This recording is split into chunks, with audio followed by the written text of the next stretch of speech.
رسوله الكريم أما بعد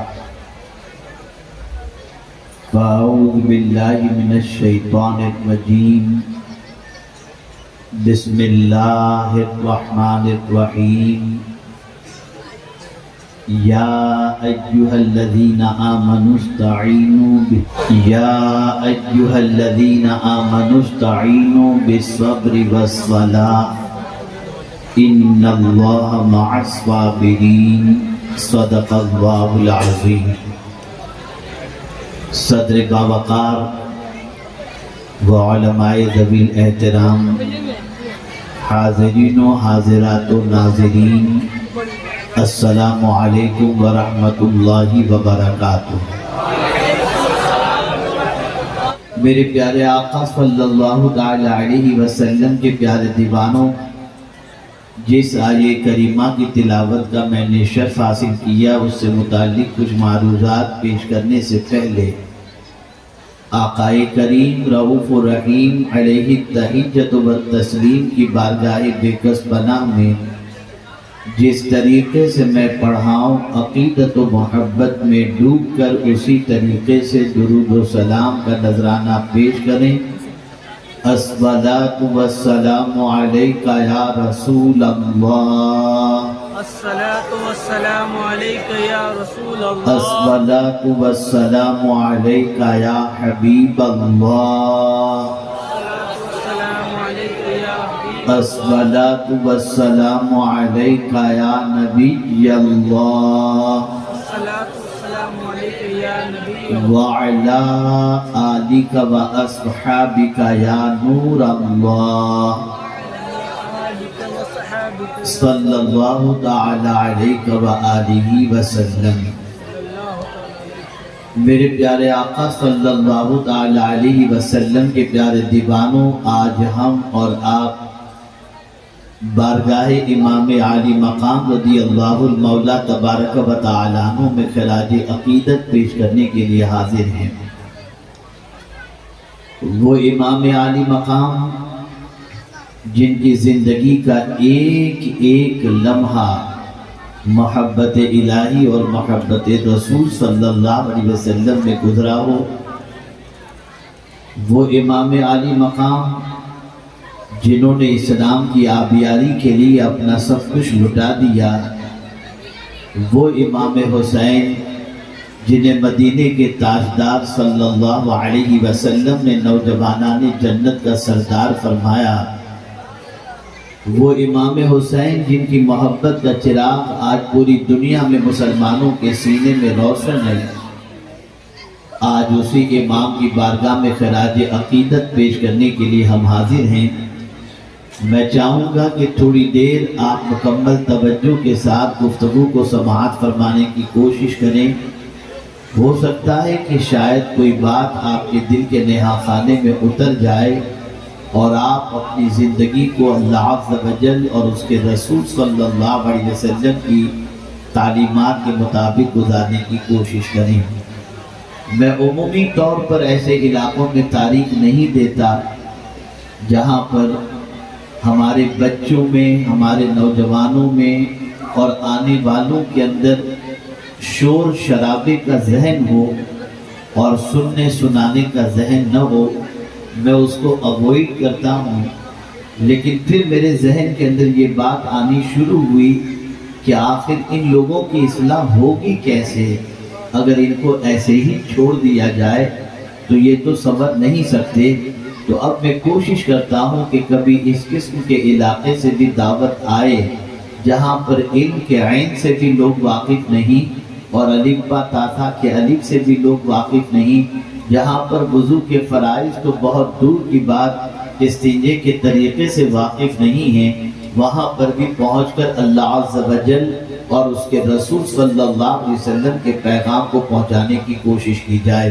میں جانتا ہوں اتنے بڑے مجمع کے اندر سنجیدگی تھوڑی سی مشکل ضرور ہے، لیکن اگر میری بہنیں اور میرے بھائی حضرات تھوڑی سی کوشش کریں گے تو ہو سکتا ہے کہ وہ چپ رہنا سارے لوگوں کے لیے اللہ اور اس کے رسول کی بات سننے کا سبب بن جائے۔ اور کسی کے دل و دماغ کے اندر اللہ اور اس کے رسول کا فرمان اتر جائے اور وہ اپنی زندگی کو سنوار دے، جس کا پورا صحرا چپ رہنے والے اور سنجیدگی سے سننے والوں کو اللہ عطا فرمائے گا۔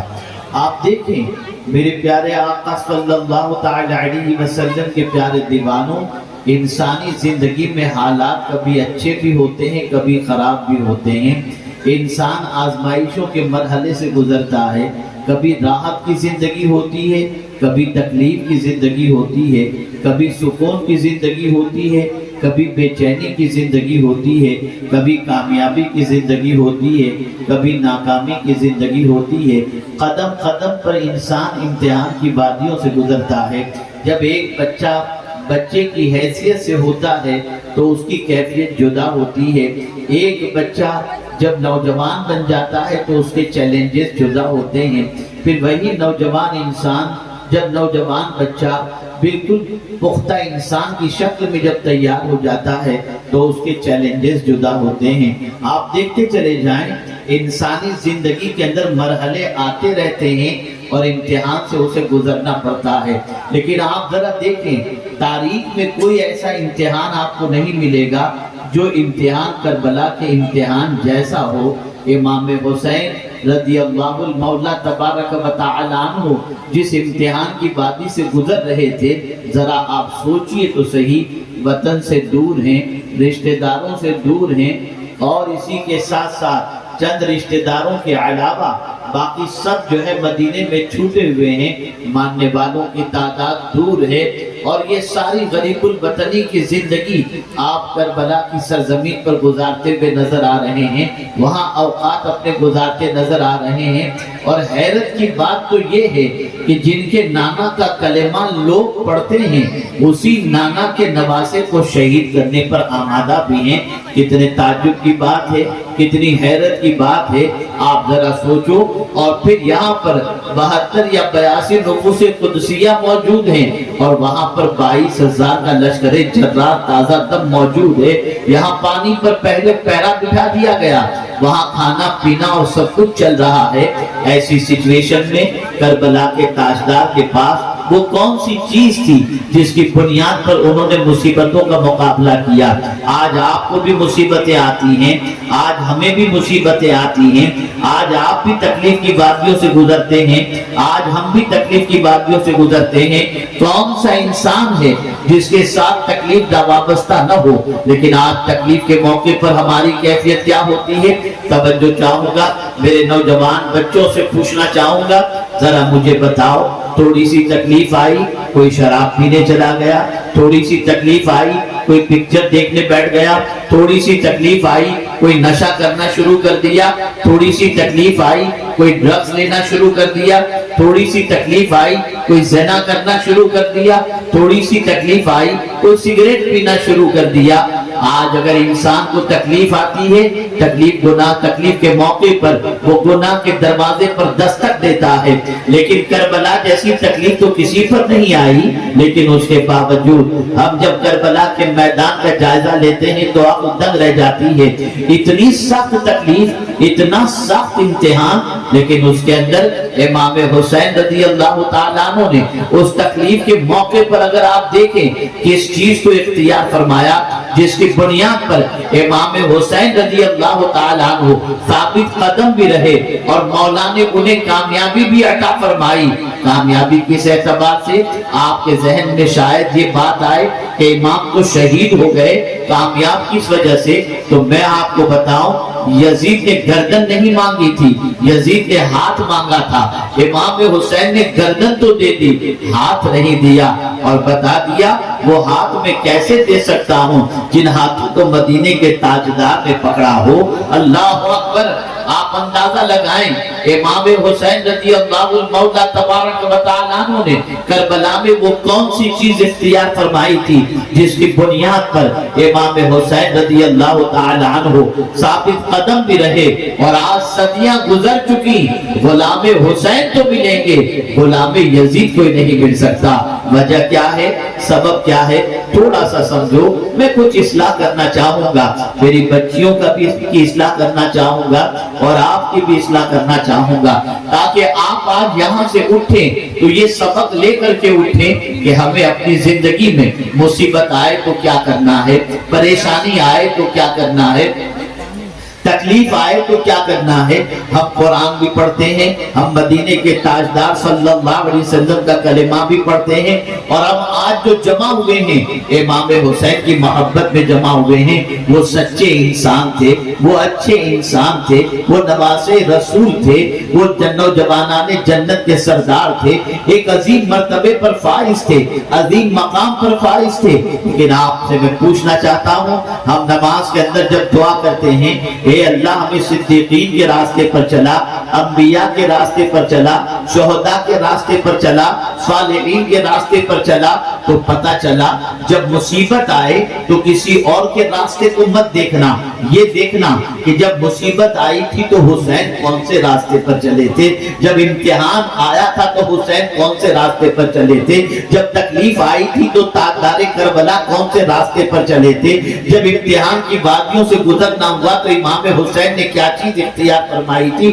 جب آپ ان چیزوں پر توجہ کریں گے تو میرے پیارے آقا صلی اللہ علیہ وسلم کے پیارے دیوانوں، آپ کی زندگی کے اندر سکون آئے گا، آپ کی زندگی میں اطمینان آئے گا، آپ کی زندگی میں قرار آئے گا۔ آئیے قرآن مقدس میں اللہ عز و جل نے واضح لفظوں میں فرما دیا، یہ میرے کریم کا کرم ہے، وہ مصیبتیں پہلے نہیں بھیجتا، پہلے مصیبتوں کا علاج بھیجتا ہے، پھر مصیبتیں بھیجتا ہے۔ جس طریقے سے ہمیں پیدا ہونے کے لیے زمین کی ضرورت تھی تو اللہ نے زمین کو پہلے پیدا کیا، آسمان کی ضرورت تھی، آسمان کو پہلے پیدا کیا، پانی کی ضرورت تھی، پانی کو پہلے پیدا کیا، ہوا کی ضرورت تھی، ہوا کو پہلے پیدا کیا، پھر انسانوں کو پیدا کیا۔ اور اگر سمجھ میں نہیں آتا تو اس علاقے اور دیہات کے علاقے کی وجہ سے یہ میں سمجھاؤں گا تو بات اچھی طرح سمجھ میں آئے گی۔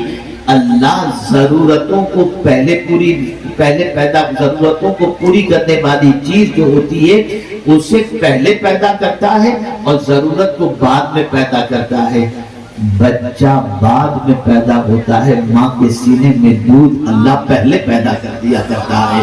یہ میرے رب کی شان ہے، یہ میرے رب کا کرم ہے کہ انسان کو جن چیزوں کی ضرورت ہے ان ضرورت کی چیزوں کو پہلے پیدا کیا اور بعد میں انسان کو پیدا کیا۔ تو ظاہر سی بات ہے جب انسان انسانوں کے ساتھ رہیں گے، انسان انسانوں کے ساتھ زندگی کے لمحات گزاریں گے تو کبھی خوشی بھی ہوگی، کبھی غم بھی ہوگا، کبھی راحت بھی ہوگی، کبھی تکلیف بھی ہوگی۔ تو میرے کریم نے تکلیف سے پہلے تکلیف کا علاج بتا دیا کہ جب کبھی تم مصیبتوں میں گر جاؤ، جب کبھی تم تکلیفوں میں گر جاؤ، چاہے وہ تکلیف تمہاری مالی تکلیف ہو، چاہے وہ تکلیف تمہاری اولاد کی تکلیف ہو، چاہے وہ تکلیف تمہاری جان کی تکلیف ہو، چاہے وہ تکلیف تمہاری بیماری کی تکلیف ہو، چاہے وہ تکلیف تمہاری اولاد کی تکلیف ہو، کسی بھی قسم کی جب تمہیں تکلیف آ جائے اور جب تم مصیبتوں میں گھر جاؤ تو پھر تمہیں کرنا کیا ہے؟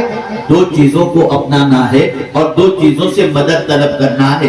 امام حسین قرآن مقدس سے اس لیے نہیں پڑھتے تھے کہ قرآن پڑھ کر کو ثواب جمع کر لیا جائے، بلکہ امام حسین قرآن اس لیے پڑھتے تھے کہ اس میں جو کچھ اللہ نے فرمایا ہے اس پر مجھے عمل کرنا ہے، تو نتیجہ وہی نکلے گا جو پروردگار جل جلالہ نے فرمایا۔ اب آپ دیکھیے، سمجھتے ہوئے چلیے تاکہ آپ کے دل و دماغ کے اندر درس کربلا محفوظ ہو جائے اور کربلا سے ملنے والا ایک عظیم پیغام اور ایک عظیم سبق آپ اپنے دل میں لے کر کے یہاں سے اٹھیں، تاکہ کل کی تاریخ میں اگر کوئی مصیبت آپ کے دروازے پر دستک دے تو آپ مصیبت کی وجہ سے ڈرگس استعمال نہ کریں، نشہ استعمال نہ کریں، سگریٹ پینا شروع نہ کر دیں، بلکہ جہاں مصیبت دروازے پر دستک دے تو آپ قرآن کے فارمولے پر عمل کریں، امام حسین کے نقش قدم پر چلیں۔ اللہ اکبر! اے رسول اعظم صلی اللہ علیہ وسلم کے دیوانوں، آپ دیکھیں قرآن کہتا ہے یا ایھا الذین آمنوا استعینوا بالصبر والصلاۃ، اے ایمان والو صبر اور نماز سے مدد طلب کرو، ان اللہ مع الصابرین، بے شک اللہ صبر کرنے والوں کے ساتھ ہے۔ پتہ چلا مصیبت آئے تو شور بچانے سے مصیبت دور نہیں ہوگی، تکلیف آئے شور بچانے سے تکلیف دور نہیں ہوگی، اگر کوئی مر جائے تو اس کے انتقال پر واویلا مچانے سے وہ زندہ نہیں ہو جائے گا۔ تکلیف آئے تو صبر کرو، تکلیف آئے تو صبر کے دامن کو تھامے رکھو اور یہ کہو مولا جس میں تو راضی ہے اس پر میں راضی ہوں، اس لیے کہ تمہارے چاہے سے مصیبت دور نہیں ہو سکتی، اور اللہ چاہے تو ہزار مصیبتیں ہوں اللہ اسے دور فرما دے گا۔ اے میرے پیارے آقا صلی اللہ علیہ وسلم کے پیارے دیوانوں، اب آپ دیکھیں کربلا کے تپتے ہوئے ریت پر امام حسین کی حیات طیبہ کا جائزہ لیں۔ اللہ اکبر، مصیبت کتنی بڑی، جوان سال بیٹا حضرت علی اکبر وہ شہید ہو چکے، 6 ماہ کی ننھے علی اصغر شہید ہو چکے۔ آپ مجھے بتائیے اس سے بڑی بھی کوئی مصیبت ہو سکتی ہے؟ اس سے بڑا بھی کوئی امتحان ہو سکتا ہے؟ ایک جوان سال بیٹا اپنی نگاہوں کے سامنے دم توڑ رہا ہے، ایک ننھا سا بچہ گود میں دم توڑ رہا ہے، اتنی بڑی مصیبت آئی تو امام حسین رضی اللہ تعالیٰ عنہ نے کیا وہاں پر شور بچایا تھا؟ کیا وہاں پر چلم چلی کیے تھے؟ کیا وہاں پر اللہ کی شکایت کی تھی؟ کیا نوحہ کیا تھا؟ کیا ماتم کیا تھا انہوں نے؟ وہی چیز امام حسین رضی اللہ تعالیٰ عنہ نے نہیں کی۔ آج ایک مرتبہ درود شریف پڑھیں۔ اللہم صلی علی سیدنا و مولانا محمد معدن الجود والکرم وآلہ وصحبہ وبارک وسلم۔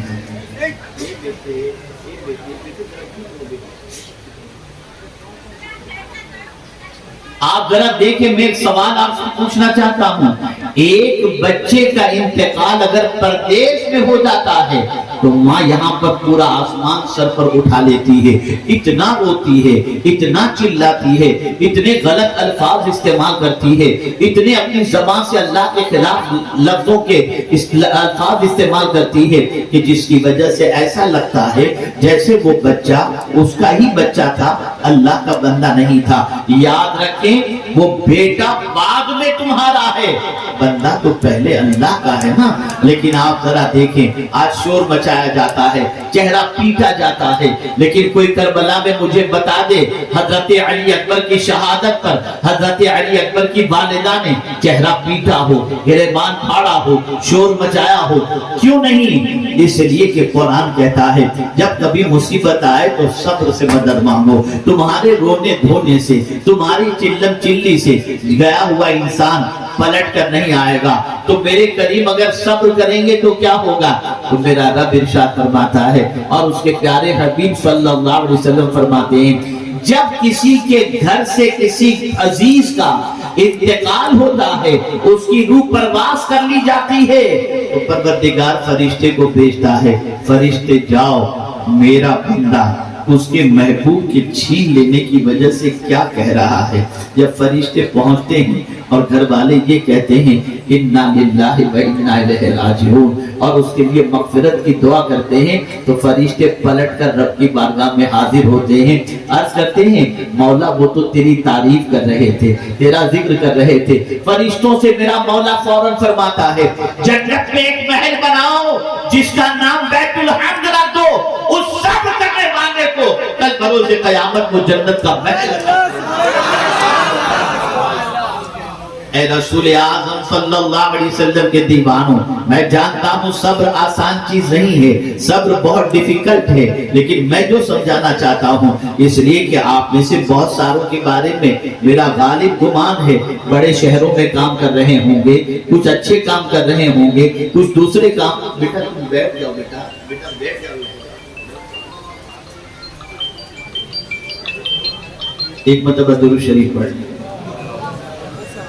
اللہم صلی علی سیدنا و مولانا محمد معدن الجود والکرم وآلہ وصحبہ وبارک وسلم۔ آپ میں سے بہت سارے ایسے بھی ہوں گے جو اپنے بیوی بچوں کو یہاں چھوڑ کر